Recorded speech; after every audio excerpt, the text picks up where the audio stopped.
একটি তিব্বত বল সাবান দিয়ে কিভাবে আমার বেসিনের লুকটা চেঞ্জ করলাম সেটি দেখাতে আজ চলে এলাম। আসসালামু আলাইকুম, কেমন আছেন সবাই? আশা করি অনেক অনেক ভালো আছেন। আমিও আলহামদুলিল্লাহ বেশ ভালো আছি।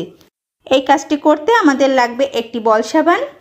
তবে বল সাবানের পরিবর্তে আপনার পছন্দ মতো যে কোনো সাবান আপনি নিতে পারেন, সেক্ষেত্রে জিনিসটা আরও সুন্দর হবে। ছোট্ট একটি টিপস দিই, যদি সাবানটা পার্পল কালারের নেন তাহলে কিন্তু সোনায় সোহাগা হয়ে যাবে। কারণ আমি এখানে একটি আঙুরের থোকা বানানোর চেষ্টা করছি, সেক্ষেত্রে পার্পল কালার হলে একেবারে অরিজিনাল আঙুরের ভাইব দিবে। একটি চিজ গ্রেটার দিয়ে সাবানকে আগে গ্রেট করে নিয়েছি।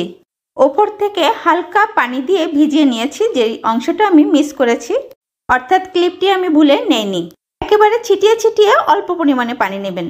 পাটের রশিগুলোকে আগে থেকে কেটে নিয়েছি। বেসিনের কোথায় দিচ্ছেন বা অন্য যেখানে দিচ্ছেন সেই অনুযায়ী সাইজটা ঠিক করে তারপরে পাটের রশিগুলি কেটে নেবেন। এবার একে একে রশির সাথে সাবানের কুচি করা অংশগুলি গোল করে সেট করে নিয়েছি। ওপর নিচ করে সাজিয়ে একটি থোকা সেট করে হ্যান্ডেলটা তৈরি করে নিচ্ছি। এখানে পাটের রশিই ব্যবহার করেছি হ্যান্ডেল তৈরি করতে।